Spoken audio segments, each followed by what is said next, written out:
कल ही मैंने आप लोगों से कहा था कि मार्केट क्रैश हो सकती है और ये देखिए उसके बाद पूरी क्रिप्टो मार्केट नीचे गिर चुकी है।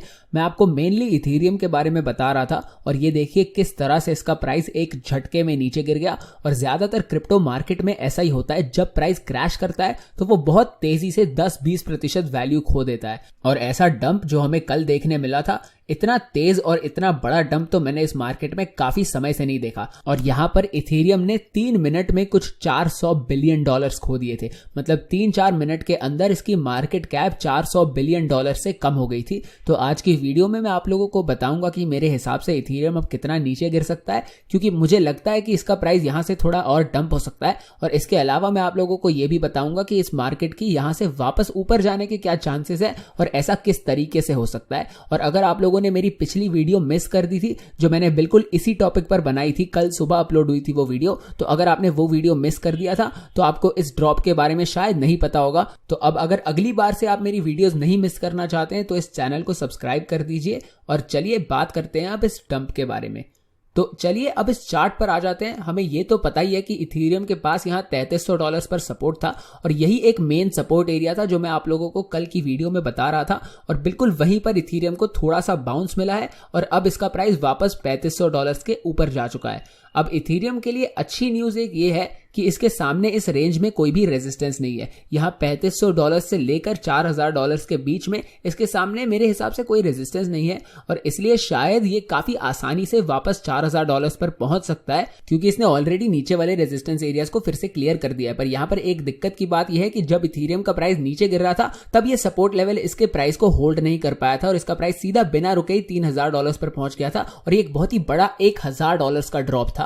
इसे मेजर कर लेते हैं। ये देखिए इथेरियम ने सिर्फ कुछ घंटों के अंदर अंदर अपनी 25% वैल्यू खो दी। ये कोई छोटा मोटा ड्रॉप नहीं था। इसका प्राइस यहां $3000 पर गिरा और वहां से रिबाउंड होकर ये अब फिर से $3500 पर पहुंच चुका है। और इस मार्केट के बारे में, इस चार्ट के बारे में एक और इंपॉर्टेंट चीज ये है, और इसके बारे में भी मैंने आपको पिछली वीडियो में बताया था, तो चैनल को सब्सक्राइब करके रखिए ताकि आप ये सारा कंटेंट बिल्कुल सही टाइम पर देख पाए। तो इन मार्केट्स में हमें डेड कैट बाउंस बहुत बार देखने मिलते हैं। अगर आपको नहीं पता कि ये क्या होता है तो ये एक पैटर्न है जिसमें प्राइस पहले इस तरह से तेजी से क्रैश करता है और उसके बाद अचानक से इसे एक बाउंस मिलता है, जैसा हमें कल चार्ट पर देखने मिला, और उसके बाद प्राइस फिर और भी ज्यादा नीचे गिरने लग जाता है। और कल भी मैं बिल्कुल इसी चीज के बारे में बात कर रहा था और अब भी शायद इथेरियम में हमें ऐसा ही एक पैटर्न देखने मिल रहा है। यही चीज मैं आपको और भी अच्छे से क्लियरली दिखा देता हूं। 5 मिनट वाले चार्ट पर चले जाते हैं और यहां पर मैं आपको इस चार्ट को रिप्ले करके दिखाना चाहता हूं कि कितने अच्छे से और कितने ज्यादा प्रेडिक्टेबल तरीके से ये dead cat bounce pattern market में काम करते हैं। ये देखिए इथेरियम का प्राइस कुछ ही मिनटों में $4000 से सीधा $3600 पर गिर गया था और उसी वक्त ये बाउंस होके फिर $3800 पर पहुंच गया था, जो एक काफी अच्छा बाउंस था। 3% का बाउंस था। ये कोई छोटा पंप नहीं था, क्योंकि ये 1 घंटे के अंदर अंदर ही 3% से ऊपर चला गया था। पर ये एक बहुत ही क्लियर डेड कैट बाउंस था और उसके बाद मार्केट ने ये मोमेंटम खो दिया था और बेयर्स मार्केट में लौट आए थे और कुछ ही समय बाद इसका प्राइस फिर से डंप होना शुरू हो गया था और प्राइस इस लो के भी नीचे गिर गया था। और इस समय भी मुझे लगता है कि इथेरियम के साथ ऐसा ही फिर से हो सकता है और हमें एक और डेड कैट बाउंस पैटर्न देखने मिल सकता है। तो अगर इथेरियम अब अपने करंट लो के नीचे गिर जाता है, जो इस समय $3000 पर है, पर इसके अलावा हमारे पास यहाँ एक और लो है जो $3300 पर है और ये लेवल भी इथेरियम के लिए बहुत इंपॉर्टेंट सपोर्ट है। और अगर इसका प्राइस अब इस लेवल के नीचे गिर जाता है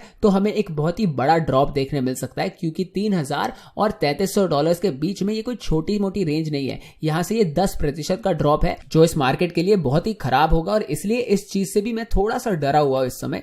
और मैं ज्यादातर इतना ज्यादा बेरिश नहीं होता हूं, पर कल यहां हमें एक बहुत ही बड़ा ड्रॉप देखने मिला है। और वैसे कल ही मैंने टोन वेज के साथ एक लाइव स्ट्रीम भी की थी, तो उसे भी जरूर एक बार चेक कर लीजिए। वो आपको 4 फ्लाइज के मेन अंग्रेजी वाले चैनल पर मिल जाएगी और उसका छोटा सा हिस्सा मैंने इस चैनल पर भी आज मैंने ट्रांसलेट करके अपलोड किया था। तो अगर नॉर्मली इथेरियम इस तरीके से गिर रहा होता तो मैं सोचता कि एक बस एक छोटी सी डिप है और इथेरियम अपना सपोर्ट यूज करके फिर से ऊपर जाना शुरू कर देगा। पर यहां दिक्कत यह है कि इथेरियम इस डंप के दौरान अपने सपोर्ट लेवल्स के भी नीचे गिर गया था। यहां इसने वापस से रिकवर तो कर लिया है, जो काफी अच्छा है इस मार्केट के लिए, पर ये इस एक दिन वाले ईएमए रिबन के नीचे गिर गया था। और ये एक हेल्दी पुल बैक नहीं है, क्योंकि अच्छे पुल बैक्स इतनी जल्दी नहीं होते। अगर ये एक अच्छा पुल बैक या एक अच्छी रिकवरी होती तो ठीक था, पर ये एक अच्छी रिकवरी नहीं है, क्योंकि इथेरियम ने कुछ ही घंटों में अपनी 25% वैल्यू खो दी थी। ऐसे ड्रॉप से एक अच्छी रिकवरी नहीं होती। अगर इसका प्राइस धीरे धीरे नीचे गिर रहा होता तो हम उसे हेल्दी प्राइस एक्शन मान सकते थे और तब शायद हमें एक अच्छी रिकवरी धीरे धीरे मिल सकती थी, पर ये अच्छी रिकवरी नहीं है। और ऐसे प्राइस क्रैश करने के बाद हमें यही पता चलता है कि लोग इस समय बहुत डरे हुए हैं, लोग बहुत ज्यादा पैनिक कर रहे हैं और बायर्स भी मार्केट में वापस नहीं लौट रहे। बायर्स इस मार्केट में $3000 पर वापस आए थे और उसके बाद प्राइस ऊपर जाना शुरू हुआ था, जिससे हमें यही पता चलता है कि कोई भी मार्केट में इस समय इथेरियम $4000 पर नहीं खरीदना चाहता। लोगों के हिसाब से प्राइस एक 33% के प्रीमियम पर है और मार्केट के हिसाब से $3000 इथेरियम की सही वैल्यू है, और इसलिए यहां पर हमें बहुत अच्छा बाइंग एक्शन देखने मिला था। और इसलिए ही मेरे हिसाब से अब प्राइस बिल्कुल इन दोनों लेवल्स के बीच में ट्रेड कर रहा है। और ये जो इंटेंसिटी थी इस डंप की, मतलब जितनी तेजी से प्राइस नीचे गिरा था, इस चीज ने भी अब मार्केट में सभी को डरा दिया है। और अब यहां इथेरियम शायद सिर्फ साइडवेज ही ट्रेड करना शुरू कर सकता है, और ये पैटर्न मार्केट के लिए बहुत खराब हो सकता है, क्योंकि ये एक बेयर फ्लैग होगा। और हमें कुछ समय पहले भी इस चार्ट पर एक बेयर फ्लैग देखने मिला था, जिसके बाद इथेरियम नीचे गिर गया था। और इस पैटर्न के बारे में मैं आपको इस चैनल पर बहुत बार बताते रहता हूं। ये एक बहुत ही कॉमन कंटिन्यूएशन पैटर्न है और यहां पर हमें बिल्कुल ऐसा ही देखने मिला। और अब शायद फिर से इथेरियम इस पैटर्न को रिपीट कर रहा है। यहां पहले इसका प्राइस नीचे गिरा, फिर कुछ देर के लिए साइडवेज गया और फिर शायद ये अपना डाउन ट्रेंड कंटिन्यू कर सकता है। हाँ, ऐसा भी हो सकता है कि इथेरियम यहां से ऊपर जाना शुरू कर दे, पर आपको यह भी याद रखना है कि इस समय ट्रेंड कौन सा चल रहा है। अगर यहां से हमें एक रिवर्सल देखने मिल जाता है तो वो इस मार्केट के लिए बहुत ही बढ़िया होगा। अगर प्राइस यहां से बाउंस होकर आज या कल में फिर से ऊपर वाले प्राइस लेवल पर ट्रेड करना शुरू कर दे तो सारा बुलिश मोमेंटम मार्केट में वापस लौट आएगा। पर मेरे हिसाब से ऐसा होने के चांसेस बहुत ही कम है और मुझे नहीं लगता कि ये मार्केट इतनी बुलिश है। बहुत लोगों को लग रहा है कि यहां से हमें एक रिकवरी देखने मिल सकती है, पर मेरे हिसाब से इस समय इस मार्केट में बुलिश होना सेफ नहीं है। और यहां अगर हम अब इस 1 घंटे वाले चार्ट पर थोड़ा और जूम आउट करके देखें तो ये $3700 वाला लेवल मेरे हिसाब से मार्केट के लिए बहुत ही खराब साबित हो सकता है, क्योंकि ऊपर जाते हुए इसे इस लेवल से कुछ अच्छे बाउंसेस मिले थे और कल भी प्राइस नीचे गिरने से पहले इसे यहां से थोड़ा सपोर्ट मिला था। तो अब अगर किसी तरह प्राइस फिर से इस लेवल पर पहुंच जाता है तो मेरे हिसाब से इस लेवल को तोड़ने में इसे दिक्कत हो सकती है, क्योंकि इतने बड़े सेल ऑफ के बाद बहुत लोग अपने इथेरियम पोजीशंस पर प्रॉफिट लेके मार्केट से बाहर निकलने की सोच रहे होंगे, क्योंकि ज्यादातर आज तक जितने भी लोगों ने इथेरियम खरीदा है वो लोग प्रॉफिट में होंगे, क्योंकि इसका प्राइस अब भी अपने ऑल टाइम हाई के पास ही है। तो अब मेरे हिसाब से यहाँ $3500 से $3700 के बीच में प्रॉफिट्स लेके इस मार्केट से बाहर निकलना एक अच्छा आइडिया हो सकता है। अब मैं नहीं कह रहा कि मैं ऐसा करने वाला हूं, पर अगर मैं ऐसा करूंगा तो मेरे सभी वीआईपी मेंबर्स को इसके बारे में जानकारी मिलेगी। और अगर आपको वीआईपी ग्रुप ज्वाइन करना है तो इसके लिए स्टेप्स मैंने स्क्रीन पर दिए हुए हैं। तो मेरे हिसाब से और भी लोग इस आइडिया के बारे में जरूर सोच रहे होंगे और शायद बहुत लोग इन एरियाज पर अपने प्रॉफिट्स निकाल लेंगे और ये डंप वापस कंटिन्यू हो सकता है। और ऐसा भी हो सकता है कि कुछ हफ्तों के लिए ये मार्केट नीचे ही जाती रहे। वैसे मुझे नहीं लगता कि ज्यादा देर तक इथेरियम डंप होते रहना चाहिए, ये जल्दी रिकवर कर लेना चाहिए। पर अगर ये ऐसे ही कंटिन्यूएशन पैटर्न्स बनाते हुए नीचे गिरता रहता है तो ऐसा हो सकता है कि जैसे ही प्राइस थोड़ा सा ऊपर जाएगा तब लोग अपने प्रॉफिट्स निकाल के प्राइस को और भी नीचे भेज देंगे। यहां पर कल हमें 3-4 मिनटों के अंदर एक 12% का ड्रॉप मिला था, जो एक बहुत ही बड़ा डंप है और इसकी मार्केट कैप भी $400 बिलियन से कम हो गई थी। और ये देखिए इथेरियम को 3000 से 4000 तक पहुंचने में 16 दिन लग गए थे और इसने आधे दिन के अंदर अंदर ये सारी वैल्यू खो दी थी। तो ये बहुत ही गंदा खतरनाक प्राइस एक्शन था। इथेरियम सभी सपोर्ट लेवल्स को तोड़ते हुए एक झटके में 25% से नीचे गिर गया था सिर्फ 10-12 घंटों के अंदर।